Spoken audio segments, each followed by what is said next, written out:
The highest praise, glory, honor to our loving Savior, Jesus Christ. We remember and cherish the blessed preaching and teaching of our dearly beloved parents in the Lord.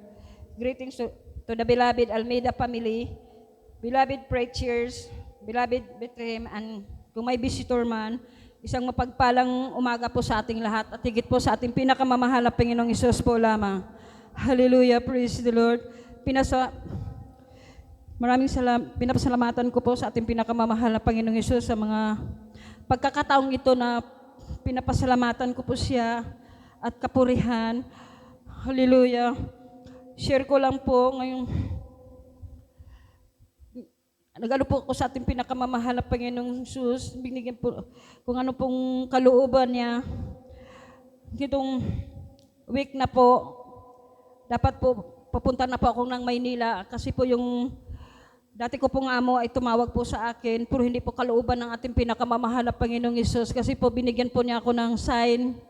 Noong time po, noong Friday, naging po ako ng ating pinakamamahal na Panginoong Hesus ng sign kung kalooban po niya na makaalis po ako, pero hindi po kalooban kasi noong time na yun, noong Friday po ng gabi, bigla po akong inatake bigla na po akong nanghina at saka pag-uwi po ng bahay, bigla po akong parang hindi po ako niya, bigla pong sumakit yung tuhod ko, parang ayaw po niya akong pinapatayo, pero nangako po ko sa ating pinakapamamahal na Panginoong Hesus na hindi na po ako luluwas ng dako pong Maynila para po kapurihan po siya dito sa dako po ng Salog. Hallelujah! Kalooban po naman na Panginoong Hesus na di po na po ako makaalis. Pinapasalamatan ko rin po sa ating pinakamamahal na Panginoong Hesus noong time na po na sabi ko, Lord, hindi na po ko alis. Ano po yung tuhod ko, grabe pong sakit.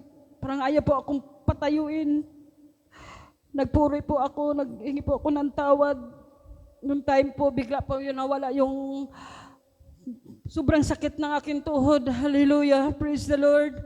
Pinapasalamatan ko rin po ang ating pinakamamahal na Panginoong Hesus. Kahit po maraming mga pagsubok, may nandyan po yung pagpapala noong time na grabing pagsubok. Ilang beses na po akong nahimatay.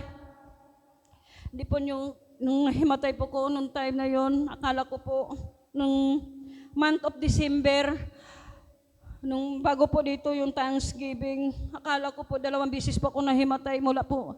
Nung pauwi po ako, pupunta po ako ng grocery, paglabas ko po, bigla po ako nawala ng malay. Pero nandiyan po ating mahal Panginoong Hesus. Pag-uwi po ko dito, nanda ako ng Salog, pagdating ko lang po ng bahay, akala ko po katapusan ko na. Akala ko po, bigla na po nawala na po yung malay ko, matagal po akong nawala ng malay. Yung mga kapatiran natin, yung beloved preacher na dyan po nagpuri. Yung dila ko po, naurong na po yan, gusto ko pong sumigaw ng hallelujah, praise the Lord po, wala pong lumalabas. Yung beloved ninang ko po, akala ko po, lumalayo na yan sa akin kahit nandyan lang po siya sa malapit. Naririnig ko po yung mga iyakan ng mga anak ko, pero nandyan po yung habag. Basta maniwala lang tayo sa ating pinakamamahal na Panginoong Hesus. Sumisigaw po ako ng hallelujah, praise the Lord, ayaw pa pong lumalabas. Pinipilit ko po, hallelujah. Nang-uutal na po ako niyan. Nandidilim na ang paningin ko, pero nandyan po ang ating pinakamamahal na Panginoong Hesus. Hindi pa po kalooban na mawala pa po ko dito sa ating mundo, pero nandyan po yung habag at awa. Pinapasalamatan ko rin ang ating pinakamamahal na Panginoong Hesus sa mga pagsubok, kasi kung walang pagsubok, hindi po natin alam ng mahal na Panginoon na dapat nating kakayanin kasi binigyan tayo ng pagsubok. Dapat po natin pasalamatan kung may pagpapala, pasalamatan natin kahit pagsubok, pasalamatan din natin kasi kung hindi dahil sa Kanya, basta magtiwala lang tayo. Kahit anong mga pagsubok na dumating, nung time na wala pa po ko dito share ko lang po, nung time na wala pa po ko dito sa banal na gawain. Grabing mga pagsubok. Kasi diningit sa yung kaalaman, sa dako, lumaki po akong walang magulang.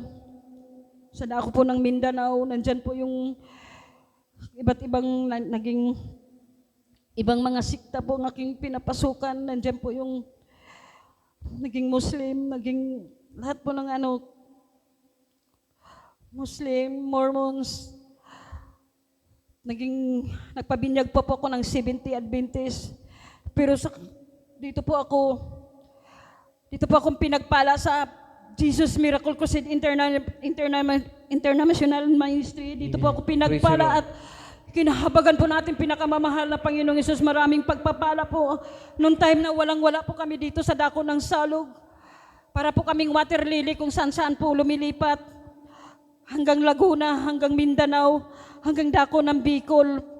Kahit pagdating po dito ng Bicol kung saan-saan po kami nakatira. Nandyan po yung nakatira ka po kami ng sa baba na yan, yung papuntang Hikot, nandyan po yung naka-star po kami ng Tangkal ng Urig, nandyan po yung hallelujah, nandyan po yung nung time na yun, naka-star po kami dito, banday lang, dito sa banday, yung tinatayuan po ng bilabid pinsan, kila Idna, nandyan din po kami naka-star. Pero sa kahabag ng ating pinakamamahal na Panginoong Hesus, grabing paghirap, kahit wala ka ng matirahan, nandyan yung pinapaalis ka. Hanggang po nakatira po kami dito sa, yung tinitirahan po namin dyan. Ilang bisis po namin tinatayuan yan, nandyan po natutulo yan. Kung saan pong sulok na walang tulo, dyan ka po nakahiga. Pero sa kahabagan po natin pinakamamahal na Panginoong Hesus.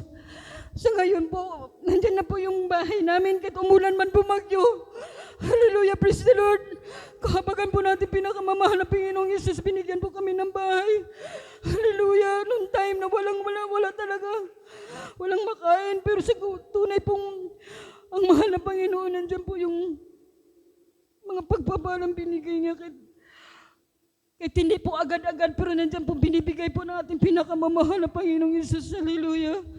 Sa mga pagsubok, kahit ngayon po, yung mga beloved son ko po, kahit hindi po, isa po yung mga pagsubok ko, pero pinagdasal ko rin sa ating pinakamamahal na Panginoong Hesus na sana po lumapit sila sa ating pinakamamahal na Panginoon, hipuin ang kanilang mga puso. Pinapasalamatan ko rin po sa ating pinakamamahal na Panginoong Hesus sa mga pag-iingat po sa aking mga beloved anak na sa dako po ng Laguna, sa mga pag-iingat, sa pang-araw-araw po nilang mga biyahe, at sa mga pagpapalang binigay niya sa amin. Hallelujah. Ang lahat po ng kapurihan, kapasalamatan ay tanging sa ating pinakamamahal na Panginoong Hesus po lamang.